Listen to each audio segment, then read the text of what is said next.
నమస్తే, welcome to our channel. నేను మిషాని. స్టూడియోలో మన ముందు ఉన్నారు పొలిటికల్ అనలిస్ట్ శ్రీలీల గారు ఉన్నారు. కొన్ని విషయాలను తెలుసుకునే ప్రయత్నం చేద్దాం. నమస్కారం మేడం. నమస్తే అమ్మా. మేడం, లక్ష్మీ పార్వతి సాక్షి మీడియాలో ఈరోజు మాట్లాడుతూ ముఖ్యంగా హెరిటేజ్ గురించి మాట్లాడుతుంది, విమర్శిస్తూ మాట్లాడుతుంది. ప్రభుత్వం గురించి పరిపాలన లేదని ఒక పక్క మాట్లాడుతుంది. ఆమె ఎప్పుడు ప్రెస్ మీట్ పెట్టినా రాష్ట్రం గురించి పరిపాలన లేదంటది. బాబు గారి గురించి దుమ్మెత్తు బయట మాట్లాడుతూనే ఉంటుంది. ఇప్పుడు ముఖ్యంగా హెరిటేజ్ గురించి మాట్లాడుతుంది. దివ్య మీ స్పందన ఏంటి మేడం? అంటే సాక్షి మీడియాలో పిచ్చి బట్టి పిచ్చి అరుపులు అరుస్తున్న లక్ష్మీ పార్వతి పిచ్చి కుక్క గరిచిందా అని చెప్పేసి అనుమానం వస్తుంది ఈ రోజును చూస్తే. నిజంగా చాలా రోజుల నుంచి రావట్లేదు. ఏంటంటే పేమెంట్ సరిగ్గా లేదంటే ఈ రోజున కాస్త ఎక్కువ ఇచ్చారంటే అందుకని ఎక్కువ మాట్లాడుతుందని. అంటే ఆవిడ మాట్లాడిన కొన్ని మాటలు, ఒకటి నారా లోకేష్ గారికి ఏబిసిడీలు కూడా రావని ఏమి నేర్పించిందా ఏంటి ఆయన రావని చూడటానికి? ఏమి తెలియదు కదా ఆయన ఏంటనేది. టచ్ చేస్తే తెలుస్తుంది అది కరెంటా కాదనేది. నీకు తెలియదు, నీకు తెలియకుండా సైలెంట్ గా కూర్చో. రాష్ట్రాన్ని ఏ విధంగా పరిపాలిస్తున్నాడో అందరూ చూస్తున్నారు. ఒక విద్యాశాఖ మంత్రిగా, ఒక ఐటీ మినిస్టర్ గా ఆయన ఏ విధంగా ముందుకు వెళ్తున్నాడు కూడా అందరూ చూస్తున్నారు. మరి జగన్మోహన్ రెడ్డి గారితో పోల్చుకోవడం చాలా అసహ్యంగా ఉంది. ఇంకోటి అసలు ఎవరం కూడా దాన్ని డైజెస్ట్ చేసుకోలేకపోతున్నాము. ఇంకొకటి ఆవిడ మీడియా, పచ్చ మీడియా కొన్ని ఉన్నాయి, వాటిని ఉరిదీయాలని చెప్పి మాట్లాడింది. మరి వాళ్ళందరూ ఈ రోజున ఎలా స్పందిస్తారు, ఏ విధంగా మరి ఆవిడ మాటలకి వీళ్ళు రియాక్ట్ అవుతారో చూడాలి. మీడియాని ఉరిదీయటం అనే మాట అసలు ఎందుకు వాడింది, ఆవిడ బాధ ఏంటి? ఇంకా హెరిటేజ్ విషయానికి వస్తే హెరిటేజ్ కూడా ఆమె మీద కేసు నమోదు చేయాలి.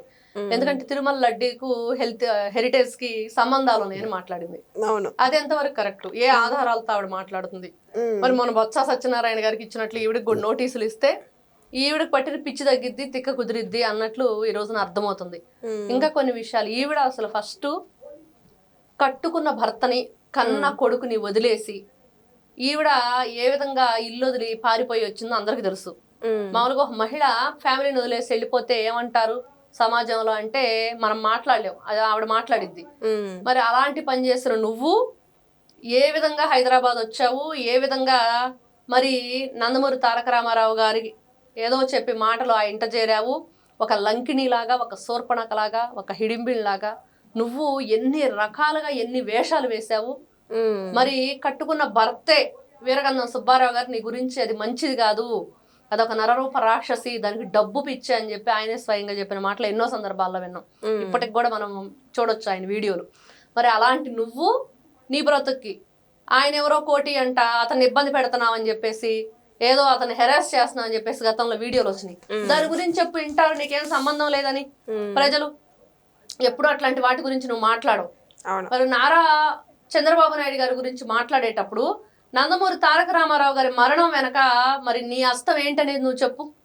ఆయన చంపటానికే నువ్వు వచ్చావని చెప్పేసి ఎంతో మంది, నేను చిన్నప్పుడు మా తాతగారు కూడా చెప్పేవాళ్ళు, ఇది ఒక రాక్షసి, ఇది ఎందుకు వచ్చిందంటే ఆ మహానుభావుని చంపేయడానికే వచ్చింది అని చెప్పి చెప్పేవాళ్ళు. అప్పుడు అందరికి తెలుసు, ఊరు వాడ అంతా తెలుసు నీ భాగవతం ఏంటి, నీ బ్రతుకేంటి, మరి నీ హార్మోని పెట్టేంటి, నీ గొడవ ఏంటి అందరికి తెలుసు. ఈ రోజున నువ్వు జగన్మోహన్ రెడ్డి ఎంగిలి మెతుకుల కోసం ఏరుకుంటూ, ఆ ఎంగిలి మెతుకుల కోసం ఇలాంటి చీప్ గా బిహేవ్ చేస్తూ చీప్ మాటలు మాట్లాడుతూ ఉంటే మరి నీకు చెప్పు దెబ్బలు కొట్టాలా వద్దా, జుట్టు పట్టుకుని బయటికి లాగాలా వద్దా? నీలాంటి వ్యక్తి నువ్వు ఈ రోజున సిగ్గు లేకుండా నందమూరి వారి ఫ్యామిలీకి కళంకంలా తయారయ్యి వాళ్ళ ఆస్తులు కావాలంటావు, మరి క్యాన్సర్ హాస్పిటల్ భాగస్వామ్యం కావాలంది ఆ రోజున, మళ్ళీ ఇంకేదేదో మాట్లాడిద్ది, ఆ వారసుల గురించి మాట్లాడతావు. ఈరోజు నువ్వు ఏ పార్టీ అని చెప్తున్నావో, ఏ పార్టీ పెద్ద గురించి మాట్లాడుతున్నావో, నువ్వు ఆ పార్టీ లేకుండా ఏ పార్టీలో ఉండి మాట్లాడుతున్నావు? అవును. నందమూరి తారక రామారావు గారి విగ్రహాలు ధ్వంసం చేస్తుంటే ఏం చేసావు? ఆయన పేరును కాలేజీకి తీసేస్తుంటే ఏం చేసావు? అన్నా క్యాంటీన్లు తీసేస్తుంటే ఏం చేసావు? ఈ రోజున ఏం మాట్లాడుతున్నావు నువ్వు? ఎక్కడికి వచ్చి మాట్లాడుతున్నావు? సాక్షి మీడియాలో కూర్చొని ఏ స్థానంలో ఉండి ఏ స్థాయి మాటలు మాట్లాడుతున్నావు? దిగజారిపోయింది నీ స్థాయికి, ఆవిడ స్థాయికి తగ్గట్లుగానే ఉన్నాయిలే ఆ మాటలు. స్థాయి ఇప్పుడు దేనికైనా ఒక కయ్యానికైనా వియ్యానికైనా సముజ్జి ఉండాలని ఆవిడ స్థాయికి తగ్గ మాటలే మాట్లాడుతుంది. అలాంటి చీప్ వేషాలు వేసేవాళ్ళు అట్లాంటి చీప్ మాటలే మాట్లాడతారు. కాబట్టి ఇట్లాంటి వ్యక్తులకి దేహశుద్ధి చేయాలి. ఇట్లాంటి వ్యక్తులు మనుషుల్లో తిరగడానికి పనికిరారు. ఒక పిచ్చి కుక్క మాదిరి మాట్లాడుతున్న లక్ష్మీ పార్వతిని ఏం చేసినా పాపం లేదు. ఈ రోజున వీళ్ళందరూ కూడా దీని మీద ఈ రోజున తిరుమల తిరుపతి దేవస్థానం వాళ్ళు, మీడియా వాళ్ళు, హెరిటేజ్ వాళ్ళు, అటు కూటమి ప్రభుత్వం అందరూ కూడా చర్యలు తీసుకోవాలి. ఇలాంటి మాటలు మాట్లాడకుండా ప్రతి మాటకి మరి ఆవిడ దగ్గర నుంచి వడ్డీతో సహా చెల్లించేటట్లు చేయాలి. గతంలో నీకు హిందువుల గురించే తెలియదని బాబు గారిని విమర్శిస్తుంది. ఈ రోజున ఈవిడ మాట్లాడుతుంది హిందువు గాని హిందువు సుబ్బారెడ్డి గురించి, సుబ్బారెడ్డి భార్య గురించి వాళ్ళ ఇంట్లో దోపాలేస్తారు, నామాలు పెడతారు. అవును. ఈవిడికి తెలుసంట, ఈవిడ వెళ్ళిద్దంట. నీ బ్రతుక్కి, నువ్వు మాట్లాడే మాటలకి, నువ్వు చేసిన చేష్టలకి ఎన్ని రకాల నీ చరిత్ర ఉందో, నీచమైన చరిత్ర అందరికీ తెలుసు.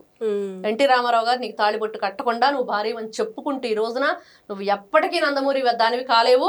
ఎప్పటికైనా నువ్వు వీరగంధం లక్ష్మీ పార్వతి అనే మాట గుర్తుపెట్టుకోవాలి. ఈ రోజున ఈవిడకి భగవంతుని పట్ల భక్తి ఉండి, గౌరవం ఉండి, స్వామివారి పట్ల ఒక హిందువుగా నువ్వు నిజంగా నిజమైన హిందువు అయితే ఈ రోజు స్వామివారి పట్ల అపచారం చేసిన వాళ్ళ మీడియాలో కూర్చొని నువ్వు మాట్లాడుతున్నావు చూడు పిచ్చి మాటలో, దాన్ని బట్టి అర్థమవుతుంది నువ్వేంటి, నీ స్థాయి ఏంటి, నువ్వు హిందూ మతాన్ని గౌరవించేదానివేనా, హిందూ మతాన్ని ఆచరించేదానివేనా అనేది. అవన్నీ వదిలేసి ఈ రోజున నారా చంద్రబాబు నాయుడు గారి గురించి, పవన్ కళ్యాణ్ గారి గురించి, మోడీ గారి గురించి, లోకేష్ గారి గురించి, మీడియా గురించి, అసలు ఫస్ట్ ఆ మాటే మీడియాని ఉరిదీయాలనే మాట. నిన్నేం చేయాలి, ఎన్నో పాపాలు చేసావు, మహానుభావుని లేకుండా చేస్తావు మా మధ్య, మరి నిన్నేం చేయాలి? నిన్నేం చేసినా పాపం లేదు కదా. నిన్నేం చేయాలి, కుంభీ పాకమా, లేకపోతే ఏదైతే గరుడ పురాణంలో ఉన్న శిక్షలన్నీ కూడా నీవు చేసిన పాపాలకి తక్కువే.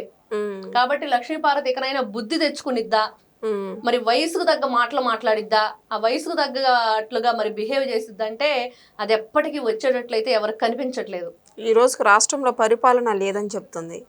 ఈ రోజున రాష్ట్రంలో పరిపాలన ఉందో లేదో ప్రజలు పరిపాలన అర్థమవుతుంది. ప్రజలు కామ్గా ఉన్నారు, చక్కగా అంతా మంచి జరుగుతుంది, ఎవ్వరూ ఎక్కడ ఎటువంటి ఇబ్బంది గురవట్లేదు, వాళ్ళంతా మంచిగా జరుగుతుందని ప్రజలే స్వయంగా పబ్లిక్ వాయిస్ మనం వింటూ ఉన్నాము.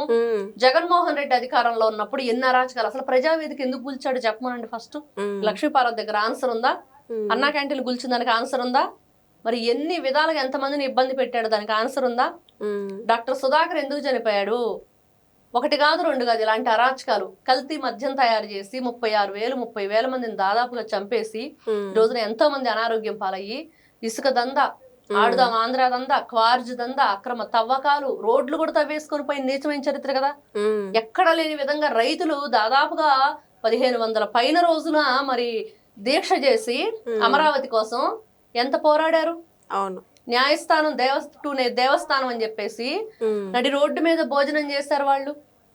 అట్లాంటి వాళ్ళ చరిత్ర చెప్తుంది ఈ రోజున మీరేం చేశారు, మీరు ఎలాంటి పరిపాలన అందించారని. జగన్మోహన్ రెడ్డి అడుగమ్మా ఏం పరిపాలన అందించాడు, ఎలా చేశాడో చెప్తాడు. అంతేగాని ఈ రోజున కూటమి ప్రభుత్వం చక్కగా ముందుకు తీసుకెళ్తూ ఉంటే, అభివృద్ధి పనులన్నీ జరుగుతూ ఉంటే ఈమె ఏడుపు ఏంటి అంటే మరి జగన్మోహన్ రెడ్డి సరిగ్గా పేమెంట్ ఇవ్వట్లేదు, అది ఆమె ఏడుపు. అందుకని అలా పెద్ద పెద్దగా అరుస్తుంది, ఏడుస్తుంది. Thank you madam. నమస్తే.